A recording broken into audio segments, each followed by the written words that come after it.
Hi guys, welcome back to my channel. Already తమ్నైల్లో చూశారు కదా. ఈ డ్రెస్ అయితే నేను ఇన్స్టాగ్రామ్ పేజ్లో తీసుకున్నాను. యశ్వి ట్రెండ్స్ అని ఇన్స్టా పేజ్ ఉంది కదా, వాళ్ళ దాంట్లో తీసుకున్నాను. అండ్ డ్రెస్ విషయానికి వస్తే చాలా బాగుంది. యాజ్ ఇట్ ఈస్ వాళ్ళు ఫోటోలో ఏదైతే చూపించినారో మనం ఏదైతే సెలెక్ట్ చేసుకున్నామో అదే వచ్చింది.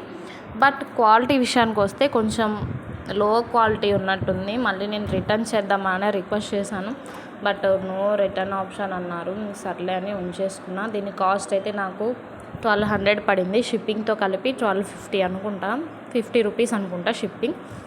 అండ్ దీంట్లో ఏమంటే 2 క్యాటలాగ్స్ ఉంటాయంట. నేనేమంటే బ్యాక్ సైడ్ థ్రెడ్స్ ఉన్నది సెలెక్ట్ చేసుకున్నాను. నేను సెలెక్ట్ చేసుకున్న క్యాటలాగ్ వేరంట, వీళ్ళు చూపించింది క్యాటలాగ్ వేరు. అందుకని రిటర్న్ చేద్దాం అనుకున్నాను, బట్ ఉంచేసుకున్నా అంతే. నా వీడియో నచ్చితే please like, share and subscribe.